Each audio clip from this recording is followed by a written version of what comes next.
Well, move over, Ray Fiennes, because your scheming in the conclave to become the new pope just went up in a cloud of smoke. That's right, we now have a new supreme pontiff, and he's American? Hello, my name is Riley Hamilton, and I'm joined by Amy Scarlotta, and this is Turtle Time. Whoa. Big day. Big day. You and I let the cat out of the proverbial bag. You and I are recording the night before this episode comes out, and we just got a new pope. I believe his name is Pope Leo. I barely had even a second to look at him or research him at all. Have you looked at him? A little bit. I wonder if he really wanted it because, Ray Fiennes and Conclave didn't want it. I mean, he didn't get it, spoiler, but, and then I watched The Two Popes, that movie, and Francis didn't want it either. Oh my God, really? Yeah. Oh. Do you think, I hate to disparage popes because we'll alienate a lot of our Catholic listeners, but do you think that the reluctant pope, it's kind of that trope where it's like, gee, I wouldn't know how to handle this thing. What's that thing that people do where it's like you grant the crown to the king or queen who doesn't want it the most. Right. That happens in Game of Thrones as well. Right. Not to compare. I absolutely love the papacy, but I'm just saying, do you ever imagine that Pope Francis and Pope Leo were ever just like, oh no, don't vote for me? Kind of like what Ray Fiennes did, if I remember Conclave at all. Yeah, he denies wanting it the whole time, and then when Stanley Tucci is like, all right, but what name do you have picked out secretly? And then he says, I forget which name it was, but he had a name picked out. Oh, but it wasn't himself. He pretended like he liked somebody else. No, it was like the nickname, whatever it's called, like that you get to choose the name of the pope you're called isn't your name. Oh, you know okay. I mean? Yeah, I'm going to rewatch it. I heard that the popes were also allowed to have iPads and Netflix, and they were allowed, or not Netflix, wherever Conclave is streaming, and Peacock. I'm sorry. And it's on Amazon. Oh. I heard that they allowed them to have 2-hour break to learn how the Conclave rules were. You saw that story? Yeah, like you could be like your name is Riley, but you could be Pope. Oh, of course. Like Riley. Yeah. I said the exact opposite of what I was trying to say. I was like, your name is Riley, and you could be Pope Riley, but I meant to say you could be like Pope Jax. Of course. Yeah, I would be one of the popes that would be kind of a little stinker, I'd imagine, and I would be the first to subvert it and be like, I want to be called Pope Riley. Or Pope, I guess Pope Peter you can choose. I remember I was a big John Paul II guy. Do you remember? He was the Pope when I was... for most of our childhood, right? Yes, and then there was, I gotta say, there was a brief era where it was that Pope Benedict... I keep thinking it's Radziwill, but it was... Is that the one that Anthony Hopkins plays in The Two Popes? He's one of the first popes. He was the first pope in 1,000 years to retire because he said, I'm having a little bit of trouble keeping on top of some of these things. And usually you have to pass away. You do it till you pass away. Yeah, he was like, Francis... do me a solid. I need you to take over. And he was like, no. He goes, me? Are you oh, sorry. Jeez, that's not good. And he goes, in the movie at least, they're like, Pope Francis, here are those baller Gucci loafers and the diamond necklace. And he goes, excuse me, absolutely the fuck not. I am so humble. Yeah. I want to wear my nasty ass shoes and my little rinky dink cross. Yeah, that's the opposite of what he wanted for sure. I hate to keep talking about Game of Thrones because the Pope and Game of Thrones are not at all alike, but Game of Thrones heads, their ears, I know, are perked up right now because there's this famous sparrow called the King of Little Sparrows or something, and he is so much like that guy, Pope Francis. He's like, no luxury shoes. I want to wear just pieces of cardboard with... Oh my God, you know what it's giving? Charlie Bucket. You know, how he's like, at the end, he was like, needed to see who was the coolest. Yeah, when Willie did a full trick and had Slugsworth, pretend like he was the devious rival candy maker, and then Charlie says, no, I didn't give the secret to Slugsworth, and Willie goes, that was the final test.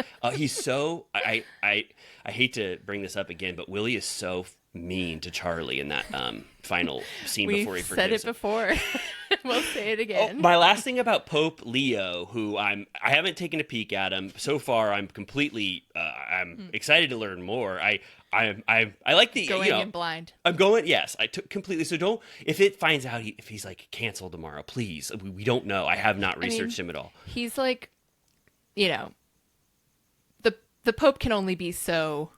Of course, yeah, of course, forgiving of course, of course. So the jury's still out, but I just know that I was a huge Young Pope fan, and I'm pretty sure this is basically the plot of Young Pope.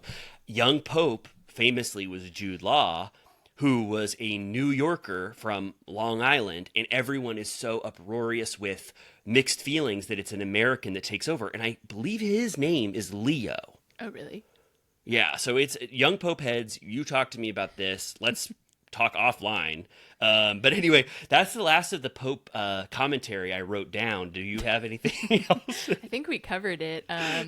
Yeah. And then, this news this week might have been even bigger. Bravo bopped over a bombshell. What day was that? Tuesday? Bravo bopped a bombshell. It was exactly you and I have the worst luck. If we record, then the biggest news of the century is going to bop on over. And this thing bopped right on our heads right after we got recording last episode. So we couldn't talk about it. But Bravo goes, should we be messy? ... And I go, what the fuck is Bravo going to announce? And they go, should we be messy and announce 4 new shows? And then they hit at you and I with this huge announcement. Do you want to go through the shows? Sure. So there's Real Housewives of Rhode Island. I'm excited about that. Yep. Have you seen some of the humor about that already? In what sense? Someone very funny, I wish I could credit them, said the thing they hold should be clams. Oh. Which I thought that was really funny. Yeah. How do you feel about that? I mean, I'm always happy for a new franchise, a Real Housewives franchise. I'm glad they're still dreaming. I'm not sure what angle they're going to take because I feel like there's lots of different subcultures that could mean. Mm-hmm. I was talking to someone that said that certain areas are giving mobbed up. And so it could potentially have like a early Jersey vibe, which I'm like, that would be really fun. Oh my God, that would be amazing. Yeah. So I was like, I doubt that any of the like real like blue blood, like aristocracy of Rhode Island would participate. So I have to assume it's like a more trashy angle, which I'm down for. Me too. Maybe in the second or third season, once it becomes more established, you get the heavy hitters that are living on that Rhode Island coast. Some very notable people, I think, live on that coast. It's kind of a, but yeah, I agree. I was going to ask, do you think any members of the Rhode Island mob listen to Turtle Time? Maybe Bo Dietl, let them know. Oh my God. Well, I am excited. I think that it's obviously, it depends on the quality. You know, you and I won't just be like, when we watch the first episode, if it's pure shit, we'll say it. But I think it has a lot of promise. And my favorite franchises are the ones that delve into a subculture that I have no clue about. Miami is very good about this. The first season, I'm going, what the hell is going on? And then in Salt Lake City, when we got that beautiful, some would say not beautiful, but a peek into the Mormon church and how that affects the culture of Salt Lake City. So it might be interesting just to see, because I don't know anything about Rhode Island. Right. I mean, I wonder, I had heard rumors about this. Like, I think I saw like a TikTok about it that someone was like, I heard they're filming, which I've heard of many cities over the years and nothing ever comes of it. Mm-hmm. So I wonder how far they get with testing out the idea of different cities before they really greenlight it, you know? Yeah. Like, do they... I think... Yeah. Sorry, go ahead. Like, do you think they do casting tapes in, like, 5 cities, and then they're like, ooh, the heat's over here. Like, let's actually move forward with this one, you know? Yeah. I can't think of a good word to say for Rhode Island, but I do think that they do little test balloons where they say, we're doing a thing called Running Wild in Rhode Island, and we're casting particular people because they don't want to put up the Real Housewives flag so blatantly and have a bunch of people that are craving for the spotlight come in. So they'll say something like Running Wild in Rhode Island, a new reality show, and then they get the best casting tapes from that. And then they adapt the franchise based if they got some beautiful merit from those auditions. And then maybe Rhode Island exceeded their, or what's that called? Passed their test of the auditions. You know what I mean? Yeah. No, so I'm excited. I'm glad that Bravo's still dreaming. I like that we need some more juice, like I think it'll be good. And then the other one of the other ones was Ladies of London, which aired before, probably 10 years ago or something like that. Yeah. Have you ever peeked at that one? I watched it when it was on, like in whenever that was, a million years ago. I watched it too. And it's funny because I'm like, it's funny that they don't call it Housewives because there's almost nothing different about it. Yeah, no, it was a London test balloon where they were trying to expand the franchise, or they weren't ready to make Real Housewives like a consistent thing, and so they were just giving all these like random titles to shows. But then I also read, I did research. Hey You, yeah, you know that thing? They have great social like media. The European Peacock. Yes, Peacock. NBC owns them. European Peacock. They like Peacock for us, they have their own Real Housewives of London franchise that they're working on. So Ladies of London is going to be like a Bravo one, but they still have an active Real Housewives of London. It's interesting that Hey You got to have that, and they have to reboot Ladies of London with like an all new cast. Right. Yeah. I always forget about those.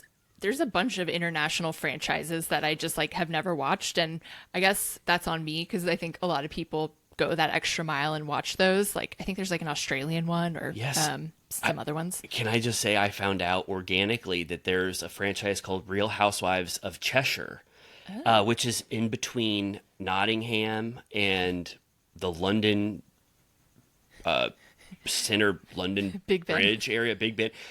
I looked this up. I cannot believe I'm blanking. It's between Nottingham and one other spot. Anyway, I cannot believe that there's 18 seasons of it, and it's never mentioned. There's 18. I'm almost more than any. That's more than any. American franchise. I'm almost embarrassed that I'll look online and be like, I just had a fever dream where I looked something up and it was completely wrong. I almost am positive that there's a Real Housewives of Cheshire for 18 seasons. I wish I could Google it. But I was like, I've never even heard, like, do those don't get brought into the Bravo tent because they're like international, so Andy doesn't even like reference them. Right. Do we ever, you know what I mean? Like, I know, it's kind of weird the way that you would think they would want to monetize off of that or air them at some point, or I haven't seen them on Peacock. Like you would think they would just get the rights to that to add it to the mix. But are those like Hey You exclusives, or there's international rights issues? I swear this thing Cheshire exists. It's 200 episodes in 2025. It just ended. It's ongoing right now. Season 18, episode 7. So if there's any Little Turtle Cuties or Villa Rosa VIPs that watch this franchise, let us know. I'm an Anglophile, so I would love to see. These women should be on like Traitors. Yeah, of course. I can't believe that there's this, like you just said, I can't believe there's these secret Real Housewives franchises that never make it into the Bravo atmosphere, or whatever that's called, atmosphere. Yeah. Okay. Then we get what they're calling for now the Valley Persian style. Did they say for now? Yeah, it said working title. Why would they? Like, wouldn't you, before you release that, like, wouldn't you just like want to have a title? I mean, like, well, yeah, I guess, or call it like Untitled Shaws of Sunset Reboot or something. Yeah, I mean, I guess reboot would be a little like, it's a little crass or something, but yeah. The Valley working Persian title is so crass. I'm like, it said WT, and I'm like, who in normal life knows what that means? I know. Yeah, no offense, but I think that Bravo should have, like, I know they wanted to announce them all three, but like it kind of, I mean, it'll be fine. It's not a testament to the quality, but just like, wouldn't you want to make sure that you have a working title? My initial thoughts is that the next two shows that we're going to talk about are a little more of like, I'm not as excited about. I mean, I haven't watched Shaws of Sunset, so that could be maybe people are so excited, but I'm a little worried that they're doing the Valley spinoff like franchise thing like they did with like Summer House, Martha's Vineyard and stuff like that, or Southern Charm New Orleans, right? Where I'm like, why? I don't think that the Shaws need the Valley part. Like, if you've been watching Bravo for 10, 15 years, like, I've literally been actively wondering where Reza is, like, because he was a big part of the Bravo atmosphere, like we were saying, like he was on Watch What Happens all the time. Like I feel like he came up on like Flipping Out or something. Like now we had Mercedes on Traitors, so there was like a new appetite for that. Like that show was on for so long. It feels like, I want to say it had, how many seasons was Shaws of Sunset on? Maybe Valley now is like 9 seasons. 9 seasons. So maybe Valley means what Valley did for Vanderpump Rules is you can create these offshoot franchises and everybody's rates get all out of whack. So when you have a franchise where people are getting paid too much, but the ratings aren't necessarily there, you can create an offshoot spinoff and get people for a song. So then you can keep them in the universe. Keep them in the universe for a lot cheaper and restart the clock. And then you get to adjust the cast and say, hey, you're a part of this spinoff. We want you for this.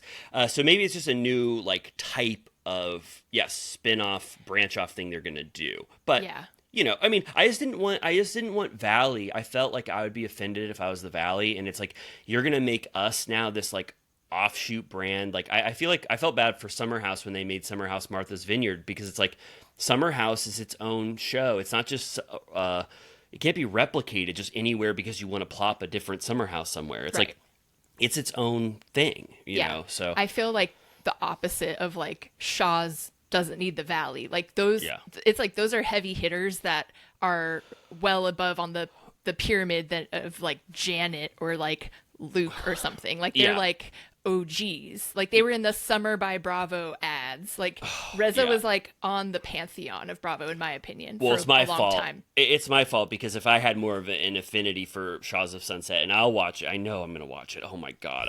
I'll watch it. So they're like trashy.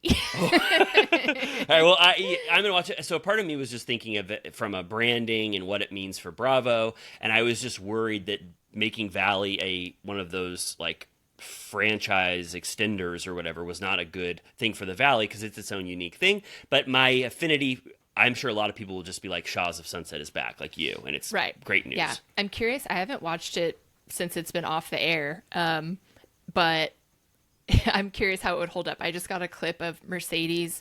I hadn't thought about her wedding in a long time. She got married at a hotel on like the Sunset Strip. Like I think it's like the place that's right almost attached to Book Soup, like right there. Oh wow. And she's literally wasted at her own wedding. She like gets in a fight with her to-be husband while they're exchanging vows, and she like almost like falls. Like it's the most like her it's so nuts. Like I'll watch that. The behavior on that show is so out of pocket, and the good part is that they really are friends. Like they went Mercedes and Reza went to high school together. Like the group exists no matter what. Like their families know each other, so it has like a good realistic connection. Was it canceled or on hiatus? I think it I don't think they ever were like, it is canceled, but it hasn't been on for like years at this point. Bravo is so mysterious. I know. They don't say when things keep are canceled. Their options open. Totally. What's the next one? I'm gonna tell the one that I'm not so looking forward to. This is the trashiest one. Which is that Wife Swap? Wife Swap Housewives edition. It's getting TLC or something. It really is. That's what I was worried about, cheapening the Bravo brand. I'll like Love Hotel. I get it. You know, new ways to use the talent you have and kind of figure new avenues for them. But like, I'm worried about Wife Swap, and then it's going to be like, my triplets. I mean, Crappy Lake. It feels like that kind of like, let's do Fish Out of Water, you know? Yeah, I guess. Yeah, you're right. I guess it's just the Peacock need for more content is kind of stretching the limits of their imagination a little bit. And like Wife Swap, like, do I really want to see Lisa Barlow exchange husbands with Teresa? And yes, I think it's going to be they exchange with normal families. I thought it was gonna be. Oh, okay. I thought it was gonna be Lisa's gonna be married to Louis Ruella, and then Teresa was gonna be married to John Barlow. It's not that. I think I saw something where they were like, I think people are misunderstanding. It's like the classic wife swap where it's like with like a normal family. But this is something that exists before. Like shows have done this before. I think, was it on ABC back in the day? Yeah. Remember there was that little kid who's like, bacon is good for me. Do you remember him? Of course I remember the bacon is good boy. My family used to have it was appointment television watching Really? Wife Swap with we all watched every episode. But Lies. yeah. Well, my only thoughts were I don't know which sounds better or worse. I thought it was who's good examples of this? Who's the most classic iconic husband and wife? I thought Lisa Vanderpump would get married to Louis Ruella for a day, and then Teresa would be married to Ken Todd. That's most likely not what it's going to be. Once I saw the idea that it was normal people, I was like, that makes a lot more sense. All right. Well, why my impulse is not always to be negative, but that one I had a critical eye towards, but if it could blow me out of the water, who am I? What do I know? Who's to say? Did you also see that we don't have to get into this, but that there's now a Golden Globe for podcasting? So that's something we have to work towards. Our coverage of Wife Swap is going to get us the Golden Globe. I thought of you instantly. I saw it, and then I think I follow Giggly Squad now, and they were talking about getting a Golden Globe, and I was like, I think you and I have a shot. Turtle Time. Them. Well, I mean, at least to be nominated. Giggly Squad, Nick Vial, Turtle Time, and then 2 T's in a pod. It's like only Bravo ones. It's Bryn. It's Bryn sinking in, or Let It Sink In with Bryn. No, I thought it was Let It Sink. Yeah, what was it? It's not that. It was like comment below. See below. Please see below. Yeah, like email jargon. I told you. I've said this 100 times. See below, and she. What was she thinking? Okay, and then what was the fourth? Is there a fourth? We said 4. Oh, we did. Yeah. Rhode Island is great. Yeah. Jury's still out. You'll be excited for Shaw's. I'll watch Shaw's and get ready for that. Wife Swap, who knows? And then what else was there? Did you say Shaw's already? That was Valley Persian style. Oh, and then Wife Swap, and then Ladies of London. Oh, of course. We already talked about Ladies of London. Wonderful. Well, good. Well, bravo. You've surprised me 1,000,000 times in the past, and I am prepared to be delighted.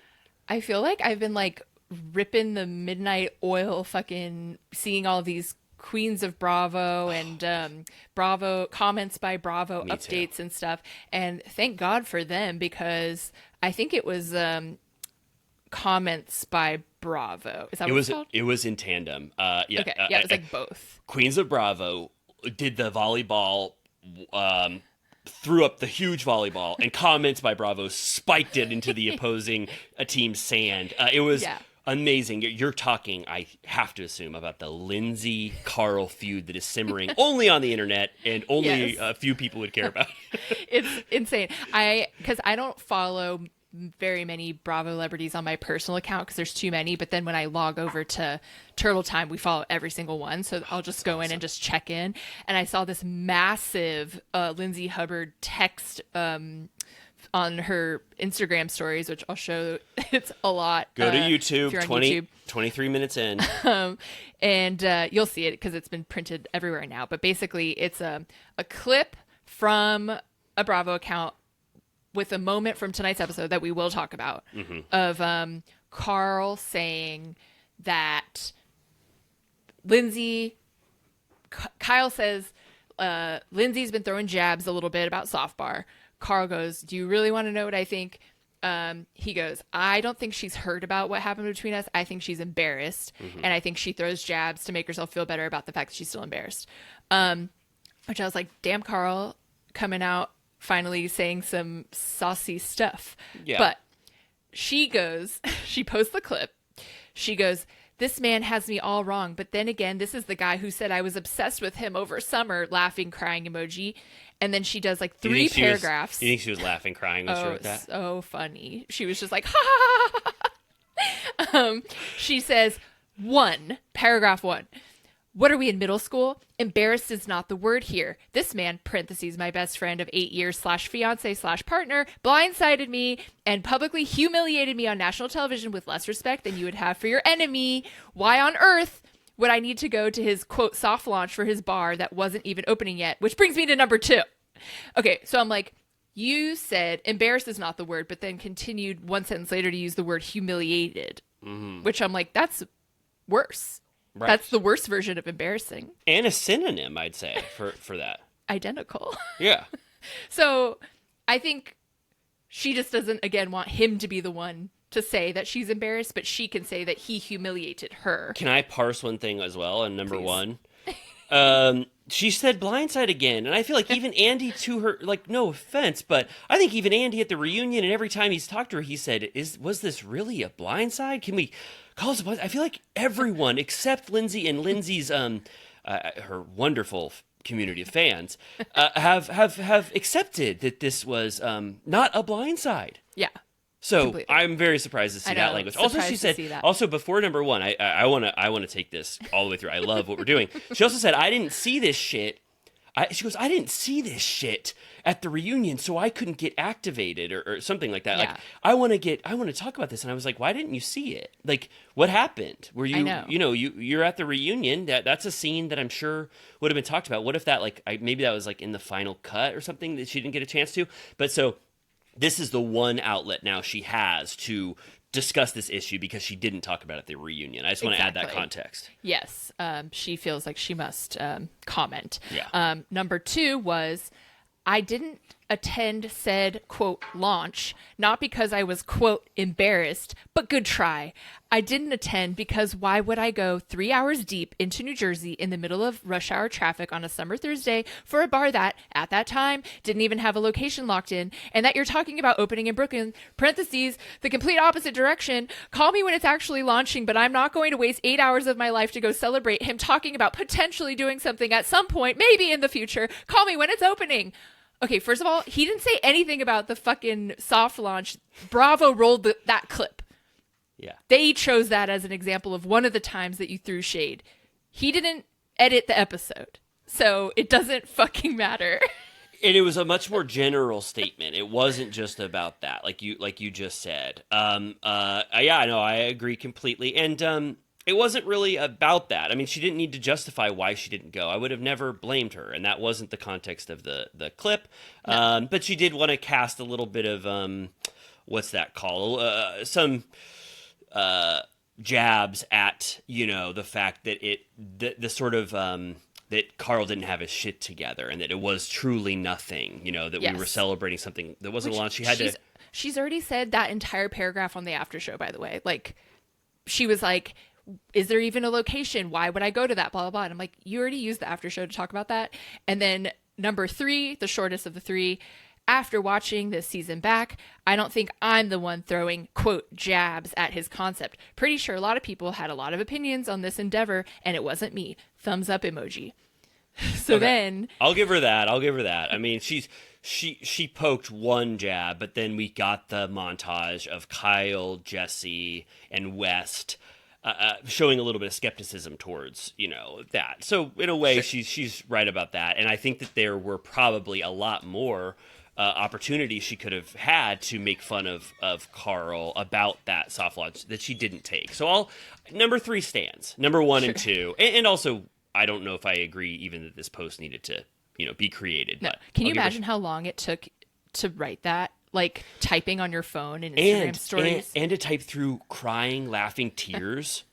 Really difficult. Okay, so then a Bravo account posted that. Then Carl commented on that post. That was like a screenshot of her post. And he said, this had nothing to do with her coming to NJ or the soft bar event. 0. I was asked a question by Kyle about why she's making jabs all summer, and I responded with an opinion in the moment, and I regret even saying anything about her because hold on. I got flabbergasted because here we are with the post-episode story rant and bullet points about something that has nothing to do with that conversation. Wow. So, oh, man. Then... No, there was a third thing? Then someone posted that, and Lindsay commented on that, saying, hey, Carl, if all you're getting from me are jabs after the insane disrespect and gaslighting you showed me the season before, you should be thanking your lucky stars. Seems like someone is a little soft. I owe you literally nothing. I shared a space with you all summer. We are not friends, nor will we ever be. Oh my God. Whoa. Oh my God. Lindsay went so much harder back at Carl for that statement. I never saw the third part. I never saw that. The second he says anything remotely spicy, even just like a pepper of like sticking up for himself or saying anything that's like a little bit like spicy at all, she goes nuclear. Yeah. And I kind of love to see it. Good. Yeah. I think I'm surprised. I'm trying to think about how I feel about these online things that you and I have to also keep track of as well. It's insane. I'm a little worried. Well, no, I'm not worried, but the amount of extra textual stuff that you and I have to like keep in our hearts and minds, and the kind of like ongoing feuds, and like Lexi Wood was on Nick Viall, and like she's like kind of getting ahead of a reunion, which is, I remember, is what Ariana did with call her daddy and stuff. Yeah. And I feel like Bravo, if I was a Bravo executive, I'm telling you, I'd be a tyrant. Alex Baskin was talking about this. There's a little bit of the Carl and Lindsay is not a good example of this, but I've been thinking about this. Where there's a little too much fodder going out in the world, where I think that it's very, very hard now for Bravo to keep a monopoly on the content that they're sort of paying for, in a way, and paying these Bravo celebrities. It used to be that Bravo celebrities just started a cool clothing line, but now everyone creates a media empire dedicated to themselves, and the only people that are watching are people that want exclusive content from them. This is what happened with Giselle and Robin. Portia has her own YouTube show now. Kenya created her own YouTube show where she's just waiting to talk about her true confessions. And at a certain point, there's going to need to be stipulations. The new Bethany clause. Oh my God, if Bethany was on Bravo now, we would be getting a clause that because I'm just saying, it's like, it's not only unwieldy for us, but I think there's so much going on that even Bravo is probably having a hard time keeping track of and stuff, where Andy is getting probably pissed. That's what I thought that his comment meant on that Nick Viall thing that I sent you, where Lexi, oh my God, I have to talk about this trailer. Nick Viall, this is like, I'm so supportive of that, of them, obviously, but the trailer makes it seem like they are about to like that they found out about a murder that they witnessed, and it's the true crime event of the century. And Lexi will be something like, "You don't know what Jesse said," and it'll be like, boom! And it's like the wildest thing I've ever seen. And then Andy Cohen said, he goes, "This trailer, oh my God," and he put the hand over his face emoji. And it's like, I bet that's his reaction to all of this shit that's going on outside of the Bravo universe. So yeah. I have to imagine that up until this point, at least, they've decided to take the angle that all conversation is good conversation, and that basically they have 20 different amplifiers, if not more. There's probably at this point like 30. Like, how many beans in a jar, if you had to guess, how many Bravo talent podcasts are there? I have no fucking clue. Let me count the beans. I'd say about probably I'd say 100 Bravo celebrity-centric podcasts were started, and I bet that there are now 40 active. And then if they make it past the 3-episode challenge, we'll see. Right. We know that Giggly Squad, 2 T's in a Pod, Bravo-centric Giggly Squad, 2 T's in a Pod. Yeah, those ones have stood the test of time. They're not even Bravo. Giggly Squad isn't even Bravo-centric, but yeah. I think you're right. All conversation is fine, and I that was sort of a rant that it just made me think of it. But the Carl and Lindsay stuff, I am fine with feuds happening, online. But I almost felt like Lindsay just like wanted to let her fans know that, like, hey, I'm still activated, and Carl can still make me really pissed. And then Carl sent a pretty like innocuous statement back, and then she's like, "Oh, I'm ready to fight, Carl." Like, kill you. Totally. And but as a Summer House fan, obviously, it's interesting to know that they are still feuding, and whatever happened this season, we now know in contemporary day that it is still not good. That feud is still going on. Did you see that Michelle from the Valley commented on Two Teas in a Pod clip where they said she was like boring as fuck, and Tamara was like, I think she's like AI. And she was like, I'm a human being.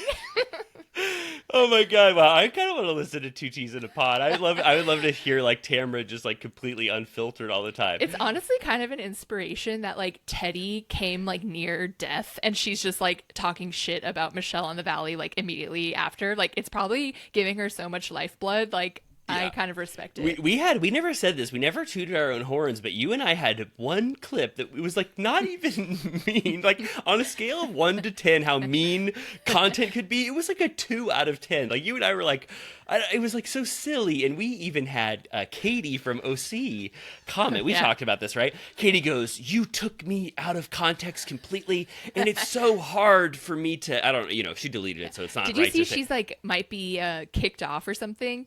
She like didn't get to go on the trip. Sorry, there's been a lot of news. Emily Simpson. I heard that on her podcast. Emily Simpson on her podcast. Two Simpsons and a and a gavel. Two Simpsons and a gavel said. No. I don't think she said it on hers, but they're saying that Emily Simpson learned something about Katie, and she's really trying to get everybody to rally against Katie for something that she did. Maybe wasn't the Katie babysitter thing. I imagine that's still bubbling over. Do you remember that? The Katie said that Katie's daughter. I remember this like a clear as a people say clear as a bell. Where Katie's daughter. We don't have to get into it. Katie's daughter said that the kids were talking shit and it wasn't true. So Emily's going to take that, milk it for all it's worth. Get the cast to get a rally against Katie, and they don't get to go on. If that's the plot line again, I'm gonna die. I know. It was. I don't remember where we fell. That OC was bad last season, right? I don't even remember. Yeah, good point. Was that even last season? Jesus, I don't know. But anyways, I think she's commented on ours. Gina had a good sense of humor when we were gabbing about her Hammurabi's code. Gina killed it. She took it tongue in cheek or whatever. She saw the fun spirit that you and I had, and she said, "Doesn't everyone learn about Hammurabi's code at some point?" And we were like, "Gina, we love you so much." And then we never talk shit about her again after that. So if you're a Bravo celebrity and we ever talk shit about you, just comment one time and we will be nice to you forever. Okay, Carl Lindsay. We talked about that. Yeah. We talked about absolutely everything. Oh, I want to give a sad Turtle Time somber shout out to the end of Sutton and Avi, their partnership. I don't want to belabor this. I knew that there were cracks in the foundation between Avi and Sutton during the last season of Beverly Hills. I didn't want to say anything. Avi, I think, was having a little too much fun on camera. During that runway show, he was basically screaming and spinning around in circles and jumping into the pool. I thought to myself, I think he's taking this fame a little too much to the head, and I can imagine very easily why Sutton and Avi parted ways. It doesn't take a big imagination for me to see that wasn't going to stand the test of time. So goodbye. I have to say I liked Avi and that dynamic even less and less the more I saw of it. It was more of a fun, like I liked the butler Sutton ringing a bell and saying like, "Avi, can you get my shoes? They're at the bottom of the stairs." But then when she started to use him as a support system and he became a cast member, I was less and less fond of it. And that also is a reflection of how I felt about Sutton at the time too. Yes. So, yes. What are your final departing thoughts about Avi? Bye-bye.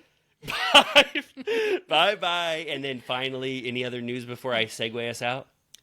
Did she say that on Jeff Lewis? Jeff Lewis, the king of all media. I have to give him credit. Whenever I think about interviews, I watched how he handled this interview with Sutton, the clip, and it was a masterclass of letting tension happen in the room to make the guests squirm and say more than they want to say. You have to watch this clip. He goes, he's like, mutual or no? Like, did you tell him like he should start looking for another job, or like how to go down? And then silence, where Sutton has to fill the air with her answer, and then she just has to talk. She's like, I don't know. Yeah, it was interesting, but, no one, Avi heads, let me know how you feel. But I think that people were starting to sour on Avi. And then, lastly, I want to say that are you ready to transition and talk about this wonderful episode of Summer House? Let's do it. I just wanted to say before we transition over to Summer House, I want to say that in addition to West having a new sponsorship, this episode is also sponsored by the same sponsor as that, Pedigree Drizzlers. It's a new high meat sauce that you can squeeze the shit out of dry food, and that sauce will kick into high gear that dry kibble and moisten it with the power of Pedigree Drizzles. So I have to say, if you need a way to spice up your dog food because it's kibble shit, grab Pedigree Drizzlers and be like Wes Wilson, and your dog will say thank you very much. Okay, if you guys are advertisers and you heard that, that's the kind of thing we can bring to your brand. So that's an example of a host read ad. So anyway, let's talk about this episode of Summer House, a complex, almost Ingmar Bergman-esque, complicated, psychologically riveting episode of Summer House. I absolutely loved every minute of it. I think that a show is when you have a cast where you love absolutely everyone and you love all of their dynamics, there's no way an episode can be bad, and that's how I feel about Summer House. This episode was called, if I wrote it down correctly, The Changing of the Tides? Changing Tides. Oh. What the hell? The Changing of the Tides. Okay, Changing Tides, meaning that the tides that we were used to are shifting in a new way. Does that mean Jesse and Lexi? Does that mean Jesse and Sierra? Right. Yeah, it's pretty open-ended, not too clever. Yeah, beach, because they went to the beach. They said, you and I, if even for $5 a month, I would write all the titles on Bravo with you if you wanted to. $5 a month, $250 split a month. Changing Tides. Okay, everyone arrives to the house. This is easy to talk about. Everyone is just arriving, but as they arrive, mainly everyone wants to talk about the status of Jesse and Lexi. They're like, what the hell? Last week seemed pretty bad between them. What do you think the status is? And no one really knows except West in his car. Yeah. Wes knows that they're doing okay. He's got a pretty good indicator because he went out with Jesse and Lexi and her mom and her sister to a place called The Box. And they all partied, and Jesse was found to be grinding on Lexi in front of the parents. So Carl's in that car with Wes, and he gets the firsthand insider scoop on that relationship. Yeah, West is starting to really be like, now, what the hell is going on here?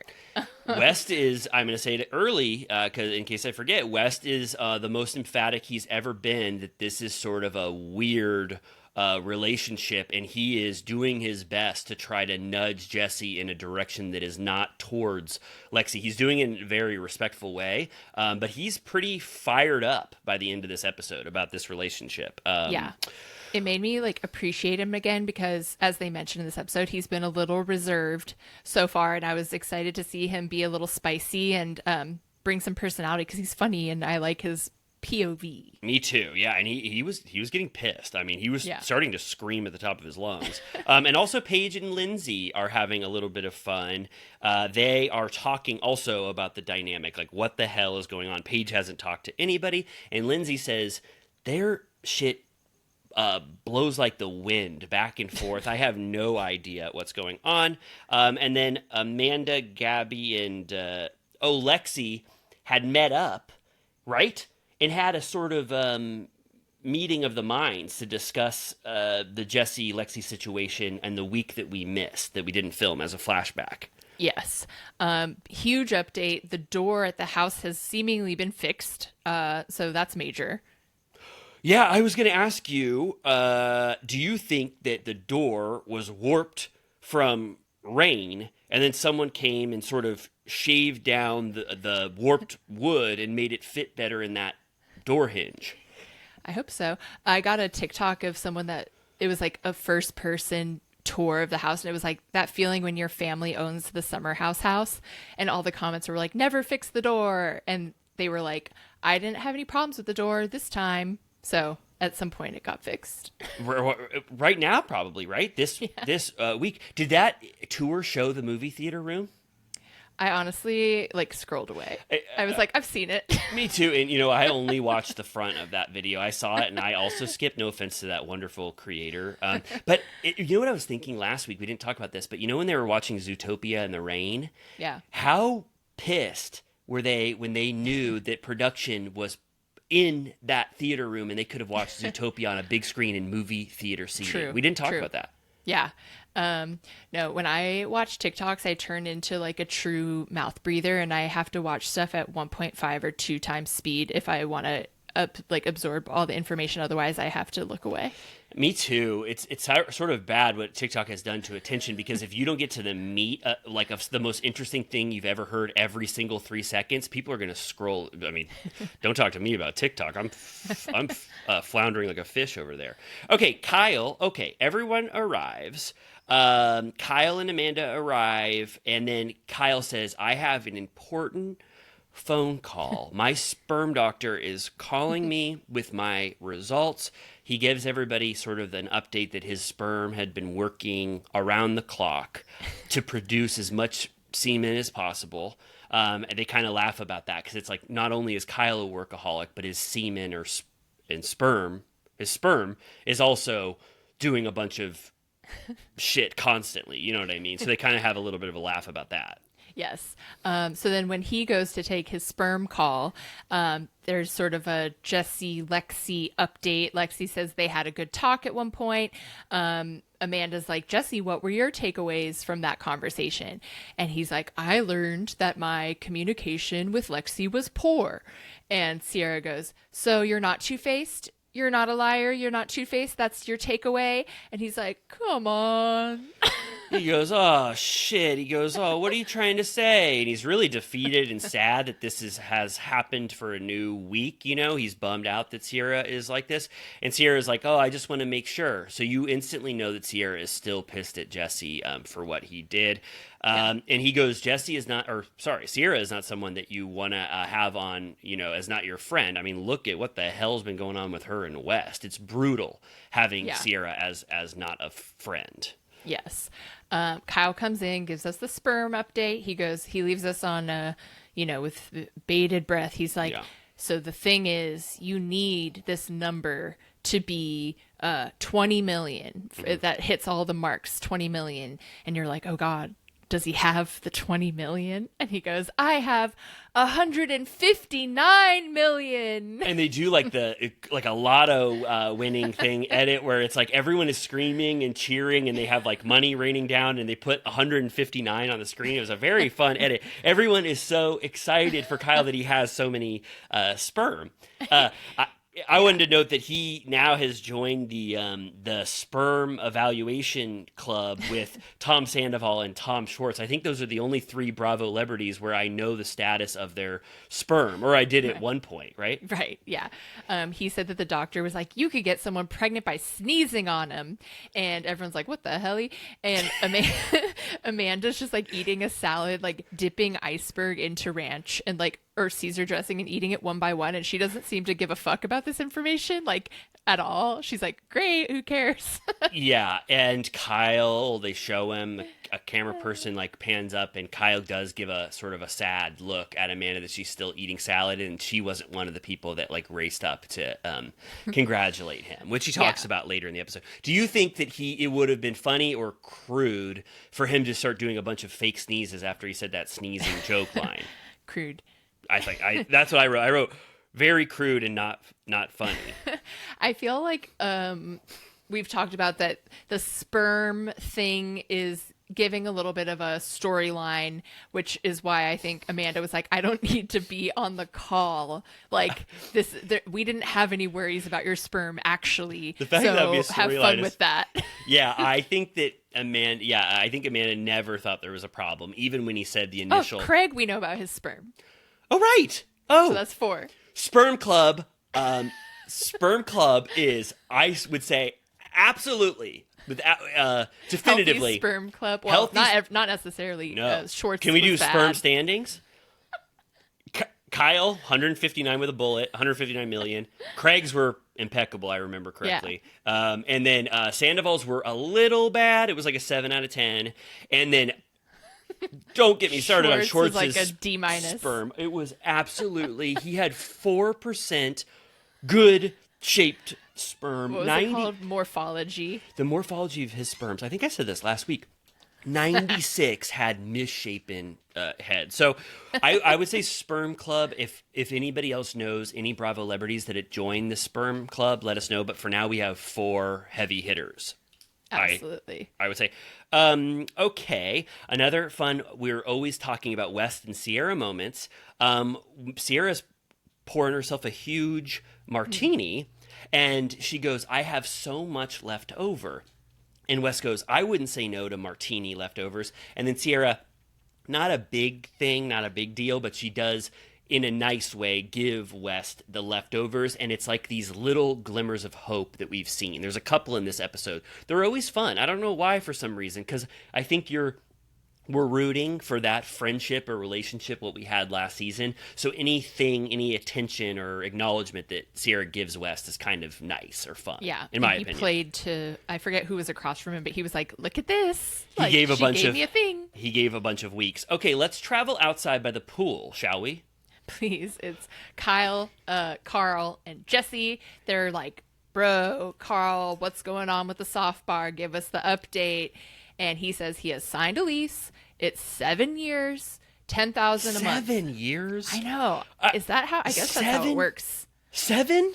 It's a lot. It must be just over the estimated lifetime of like all businesses or something, so they could take advantage of that. Because 7 years. I mean, don't most businesses and restaurants and everything close within like 2 or 3? That's one of the worst deals I've ever heard in my life. I'm not saying I'm not being dismissive of Carl's idea. I'm just like, 7 years. Oh my God, that's horrible. Remember, it wasn't Schwartz and Sandy's like $25,000 a month or something? And 25 years. A billion-year contract. It was right across from Scientology. It was. But have you ever snuck into that Celebrity Center? No, not that one. Let's go. Let's go one day. It's beautiful in there. Okay, great.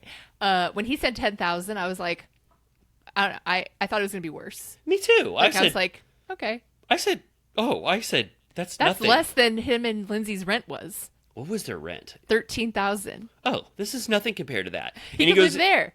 Oh, he could live in that spot if things got bad. And then he goes, a bunch of soft bar commercial leasing stuff. Kyle goes, I don't know about commercial leasing.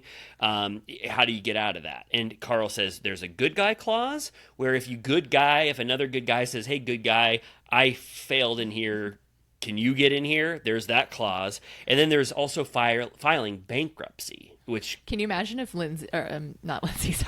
Freudian slip, Bethany watched this and she's like, good guy clause, good guy, go fuck yourself. This is a horrible deal. We need to rewrite this. Yeah. If Bethany got in the room with that contract when they were dissecting that thing, Bethany would have a lot of redlined amendments, I would say, to this agreement. Sorry, I have to say this because I need my watching her TikToks to go to some sort of good use. But she's moving to Florida, as you know, which, talk about Avi. That just means everyone that works for her up north is fired. Like, she has a whole staff in Connecticut / New York. No offense, but no offense. What do they do? Yes. No offense. No. Yeah. But she was like, my team lunch, you're all fired. Is that the Bethany Strong? No, that's just its own entity, right? That she's Be Strong. She has like house people. She has probably, I'm sure, people help her with her social media. She has like people are helping with maybe the social not, I don't media. know, but she said that the house that she just bought in Florida, like it was like there was a sign out front and she called and there was this whole complicated story she told about a reason why she couldn't buy it because it was going into foreclosure, and she told the guy on the phone, was like, I'm going in. And he was like, don't go in. And she goes, I'm going in. Oh my God. He's like, it's foreclosed on. You can't go in there. And she said that she busted in and that there were people barbecuing and swimming in the backyard. And she was like, just mind your business. Don't ask any questions. I'm going to take a look around. Did she just retell this story, or was there any video evidence of it? No video evidence. It would have been so one of the most acclaimed TikToks in the world if Bethany had filmed herself running into a house that was foreclosed on and seeing a bunch of people barbecuing in the back and filmed them. They'd be like, what the hell is going on? Do you think Bethany is moving to my hometown of Sarasota, Florida? That's a good question. I don't know exactly where she's moving. I mean, Miami, how is that compared to Miami? Oh, that's 2.5 hours away. Is she moving towards Miami? I think so. Well, she has a condo in Miami, so I don't know. It sounded like she's buying another house. So I don't know if that's instead of the condo or if maybe she bought the house in a different area. Oh my God. Bethany is going to love public subs. She is going to be going absolutely nuts eating, they call them chicken salad. Pub subs. Oh my God. Do they have chicken salad? Bethany's entire TikTok is going to be boosted completely once she gets her hands on a public sub. So, okay, we talked about Bethany. This is the scene that we were talking about where Kyle is like, you'll figure it out. It might not be a success straight away, but you'll figure it out. He goes, people are going to take jabs at you. I feel like, this is total producer hat. He goes, I feel like Lindsay's been taking some jabs every now and again. What do you think about that? And Carl goes, I have thought of that. And if you want my honest opinion, and it's exactly what you already said, she's a little embarrassed that I blindsided the shit out of her in real time because I went in with the intention to break up with her. And he goes, it helps her feel better to make fun of me. And I have to say, Lindsay, Hubbard, I agree with some of the sentiments she expressed, but you can't really not say that she is taking jabs at Carl because she does want to diminish him in a way. It happens later in this episode when she says that he's lying to all of his housemates about having sex with someone. That is to make Carl look like shit and look like a liar. And, so I'm just saying, like, I see. The thing is, it's not that fucking serious. It's like she's being petty because she's pissed off that he embarrassed her on TV. Which she said as much. She says, you humiliated me on TV. You treated me what she considers worse than an enemy. And she's still pissed about that. Yeah. So you don't like him and you're going to talk shit. That's just the fact. Yes, exactly. And then Jesse talks about his stuff. They go, enough about you, Carl. Let's talk about Jesse. And Jesse goes, I was depressed as hell. This was interesting to me. Jesse was depressed. Him and Lexi ended up having hours and hours of conversation. We saw like 2 flashbacks of like people talking about this, and apparently they had like nonstop communication. And they finally got to the place where they got back together through having all of those conversations. And then he says that the last time that he was so enamored with someone, as enamored as he is with Lexi, was when he was 18 years old, and he had a girlfriend that he loved, and then unfortunately she slept with his best friend. And then some have said that he might have trust issues related to that. Unfortunately, his girlfriend having sex with his best friend. He says that. Yes. Yeah. So is he, I can't quite keep their ages straight, but he's like almost 30-ish or something like that. Because West is like just about to turn 30 or West is 29. And if I recall Jesse's age, let me be right. 31 or 28. I don't know. Please. Something like 10 years ago-ish was his last love. All right, now let's pop into one of the summer house bedrooms, shall we? Yeah, there's the tandem mirror conversation happening with Lexi, Lindsay, and Sierra. You can tell that Lindsay and Sierra are like, what the hell are you talking about? Lexi says, am I really going to dump a guy just because he's bad at communicating? I think he's worth, learning. I think I could teach him, and Sierra's like, well, I still think he's being fake as hell. He was talking to shit about me, apparently, to the guys. And so she's really harboring resentment, which we will see play out later. Yeah, she says he's over here flip-flopping like a fish. She says, Yeah. I got to say something about Lexi now. I believe this is the most offensive thing I'll say all episode.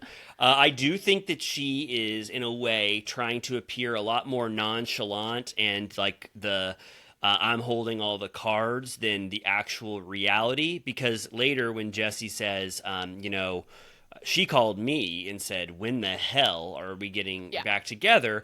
I think that she is telling the audience and all the people in the house that they worked through all of this shit and they really had to come to a good place. But like ultimately, I think it was Lexi's decision that she wanted to be back with Jesse. So I think they're both doing a version of that where they're doing one thing to each other and are like head over heels and like being a little like too much with each other, and then they're going out to their friends or the audience and being like, well, she's a little nuts, or like he's a little nuts. Like it's like you both are just like need to get out of here.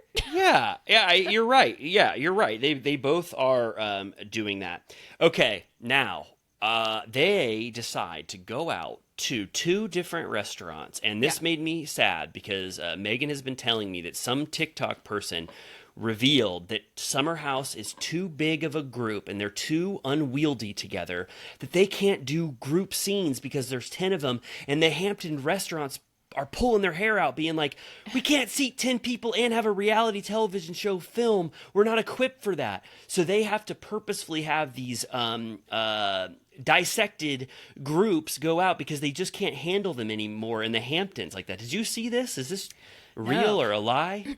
The one I saw was that Emerald was at one of the dinners and they cut around him. Oh, yes. Well, we'll definitely talk about that. You would never know that Emerald was in this scene. I did notice there was an empty chair at one point, and I was like a little curious about it, but then I moved on. Okay, so yeah, we'll talk about that for sure. So two groups, which makes me kind of sad because I was rewatching with one eye open, one eye closed, seasons 3 through 6. And we used to go to group dinners all the time, and they were wild. Sometimes they were chaotic. A lot of group drama would be brought up. And then now there's a lot of intentionality between the pairings they do. This one, I was almost like, what the hell kind of group is this? Lindsay, Kyle, Jesse, and Paige. So they can talk about Amanda, West, Carl, and Sierra with Emerald in the corner, not being shown at all. Obviously, they don't want any significant others to talk, but I have to say my suspension of disbelief gets a little lifted when I'm like, Jesse and Lexi didn't want to go to dinner together on a Friday night or a Saturday night. Like, why do this much of an intentional mismatch? You know what I mean? Right. Like, no, it was odd. Yeah. So we get first Amanda, West, Sierra, Carl. Did I say Lexi?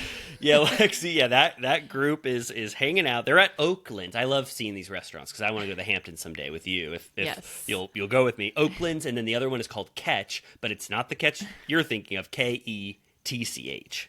Hate that.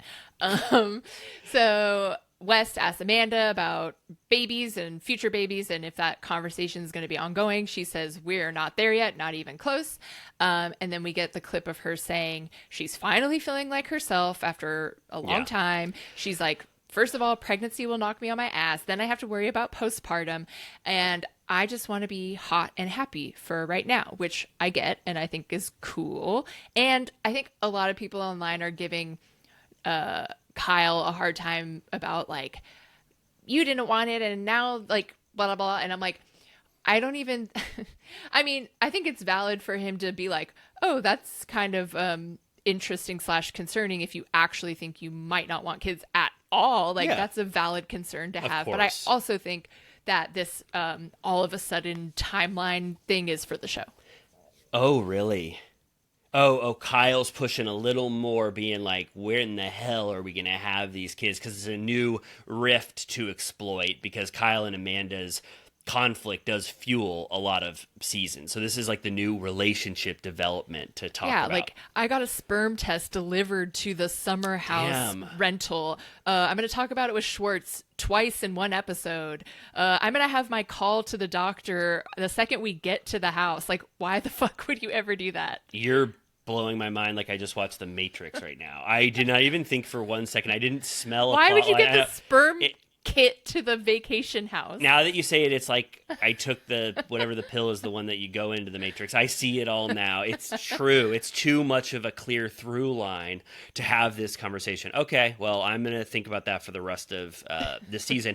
And then the way they're able to cut out Emerald, you mentioned this, but there's not a peak of Emerald. There's not a There's finger. Just like a seafood tower. I don't even know how they did it. I don't know how they did it.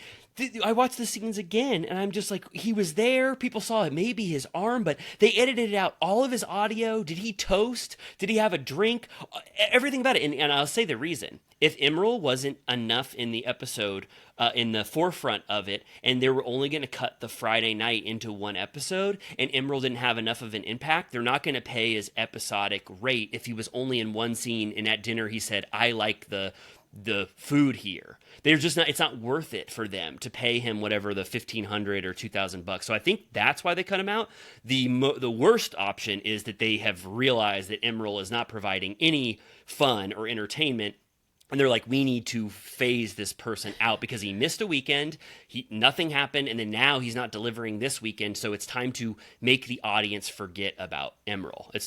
After they already cropped out Bailey across the board. I couldn't believe when we got that Bailey blip 3 episodes later, and Bailey was like integral to the plot for an episode. Bring her out. What if she was on the couch the whole reunion? Yeah, I've said this. Summer House. I think I said this last week, but Summer House has the worst and best ratio for casting. They have the biggest duds in the universe, and then they have the most wonderful cast members they've ever brought to the forefront.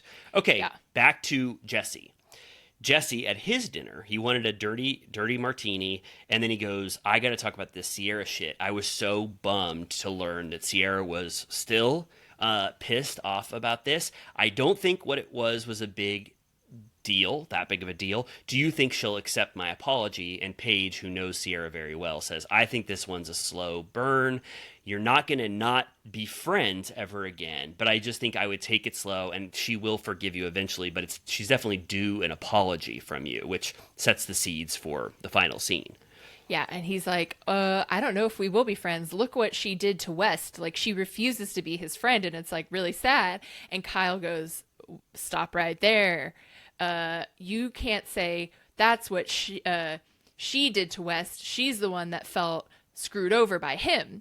And he's like, all right. And you could tell that he's like, he doesn't want to necessarily give into that way of thinking, but he's like, I know that that's the right thing to do for the the camera. I think so too. I think Kyle was kind of the audience surrogate there. He was like, hey, I just thought what you said is going to ring very badly, so let me tell you the truth, which is this, what Wes did. And Jesse was kind of like, all right, I'm not going to debate you at the table right now. I agree that the audience is not going to like that statement at all. Yeah, you can watch him like swallow it. Like, he's like, fine. Yeah, and then Paige says, just so you know, speaking of West, I've noticed that West hasn't really talked this summer at all. And Jesse says, well, yeah, I mean, that kind of goes to his point. It's like, it's been very, very awkward with him for Sierra. And I think that West has been prominent enough. I know Lindsay made fun of him at the start of the season because West said that baby comment, like, are we going to be babysitting a baby in the movie theater room?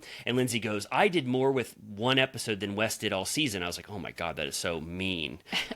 But I don't notice this absence of West. Remember, he was crying. He's having fun in every moment. He's partying. He was drunk, and so Lexi had to prop him up. So he was the foil for that Jesse jealousy plot. That was off camera, though. Right, I know. But I'm just saying that I don't personally, I'm not, and it sounds like I'm like a super West defender right now, which I'm not trying to be. I'm just saying that he is very charismatic and entertaining, and so he doesn't necessarily have to have a lot of conflict going on for his presence to be felt. Does that make sense? Yeah, I agree. but I could always use more because I do love him. Me too. And we got a little. Speaking of, though, we get some West here. We get more, yeah. Before dinner, they teased a thing where he was alone in the bedroom, and he reveals that last summer, right before the last weekend, he had a college friend pass away. So he hasn't really talked about that. And it's basically like the day before this dinner was the anniversary. So he's been having a hard time with that. Lexi brings it up because she said a few weeks ago that she had her best friend die recently. Mm-hmm. So she's like, I saw your Instagram story. Like, how are you doing? Like, I can relate to that. And he starts to talk about it. And, you know, not to critique the way he talks about, I think this was like nice of him to bring up. And but I felt the struggle of him trying to frame how to talk about it. Mm-hmm. And it felt a little awkward of like the way that he ends up bringing Sierra into it felt a little clumsy. And so he basically says like, I'm not so good at talking about these sad topics, or like, I always like to keep the mood up. I, don't really know how to handle these things. And he goes, but I have in the past been able to let my emotions out. For instance, last year, the night of Danielle's launch party, when I found out, I went back to Sierra's and cried on the edge of her bed for 2 hours. So that is evidence that I have shown my emotions. And he's like, I'm glad that you asked me about this before I was drinking, because I would probably get upset. And Sierra gets up from the table and walks away. And I was like, this is interesting. This is juicy, because I kind of immediately understood, like, I could see like her being upset because she's like, that was probably one of their closest moments they ever had. That like made it very clear that they were, serious, or like really good friends at least. Even though I assume they were like essentially dating at that point. So that's just like sad to remember that you used to be that close and now you like barely talk. Also, she's probably thought it was a little weird that he needed to even say that part. If anything, I was like, maybe he could have just like added a cherry on top. Like, Sierra was really there for me at that time. Like, I appreciated that. But the way he like painted the picture, it felt a little awkward, where I was like, what is he trying to like shoehorn in? I agree with it. I agree with you. Now that I think back on it, like that segue, there was a little bit where I'm like, how are you weaving these two threads together? I think the way he did it was he said that, he was talking about the awkwardness in the house, and how like it was a way to talk about where Sierra and him used to be in the past, and like how that there's the absence. But yeah, you're right. It wasn't the best way to include Sierra in it, and then you can kind of understand Sierra's reaction. I thought Sierra's reaction, which may be way off, was that she was actually possibly going to cry, remembering that moment, and cry feelings for West having to go through that, and thinking about the friend, and that she didn't want to cry in front of West at the table because that would be misinterpreted, and she doesn't want to give West that whatever he would think in that moment, even though it's a very beautiful and sweet thing for her to cry, in that moment, but she didn't want West to misinterpret. True too. Okay. Yeah. Good. Well, yeah, I mean, because like she, remember when she was comforting Carl about his brother, she cried like talking to him about that. Like, I think she does have empathy. Yes. And I think, didn't want him to see, because she says in her confessional right after that, where she's like, yeah, I'm the one that held you that time. Like, it's hard to be reminded of our friendship.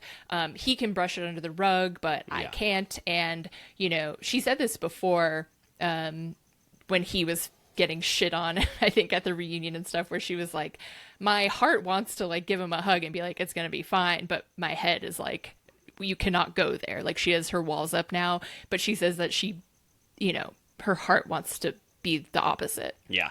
Next season, I'm betting all of my money, all $113, that West and Sierra can become friends again. I know it's going to happen. There will be some break in the wall or thawing of the wall, and that thing is going to come down. And I think that they can be friends again and find what they truly like about each other and find that again, especially if there's another season where they're in the same summer house. Do you think everybody hugs West? It's a very sweet moment. Lexi does it first.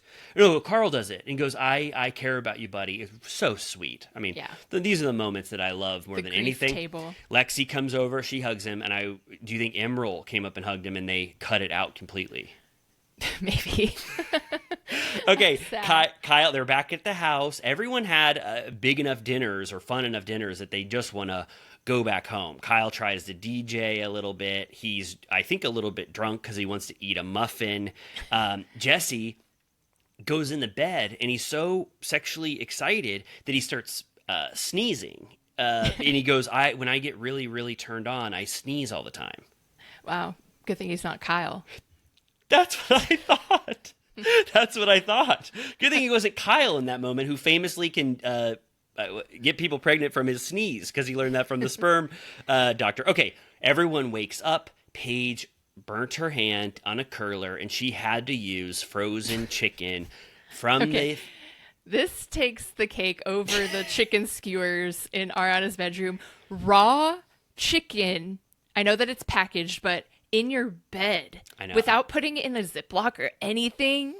Can I imagine, I'm pretty familiar with chicken and its various thawing smells. I bet it was only 3 out of 10 on the rotten chicken scale. Do you concur? But when it would thaw, there could be juices. Yeah. There was definitely quite possibly juices. Like Salmonella City. Yeah, and her finger, if you look closely, Amy and I are the only people that do the due diligence of this, but you could see that Paige put 4 full fingers into the plastic, into the frozen chicken. So when she woke up, it might have been almost completely de-thawed. But that's it. And Kyle ate a muffin overnight, and he goes, I ate a full muffin. Call me the muffin man. I saw a clip. I think it was Wes, either on TikTok or Instagram. He always does those amazing roundups of the BTS. And there's one video of they're playing Hans Zimmer, and Kyle is just pretending to spin like he's in the microwave. And I'm like, these after hours vids are where it's at. I didn't see that one. I want to see that. That is so fun. Okay. Everyone wakes up, and Amanda, they talk about a little bit of their rival dinners and what they learned. Amanda asks again about Sierra's intentions for why she walked away. And she said that it was just weird for her to be there, while she was crying, while Wes was crying, Wes was upset, even though she's very sympathetic to him. And Paige is learning this for the first time, because she was at the other dinner. You can tell she tries not to laugh because she's like, what were you talking about? And Amanda's like, his friend who passed away. And she was like, oh, she was not prepared. She was like, ugh. Yes. And then, Sierra's like, they're like, do you think you'll ever be close again or good friends again? And she's like, I don't think we'll be close. So I already predicted, I bet on it. You say, do you think that? I hope so. Me too. I don't know. I really think so. Okay, another glimmer of hope between West and Sierra for fun. They're having a pool day. Everyone is outside enjoying the sun before they have a beach party later that Gabby and Lexi are co-running out on the beach, but they want to get a little bit of pool time. And West goes, I'm getting a bunch of drinks. Sierra, would you like one? And Sierra goes, yes, I would. And then she goes to Amanda. She goes, why is West being nice to me? And Amanda goes, he's been nice to you all summer. You just haven't been receptive to it at all, which is true. Yeah. I mean, he hasn't been not nice to Sierra. He's been trying. He just knows that she wasn't ever receptive to it. Yeah.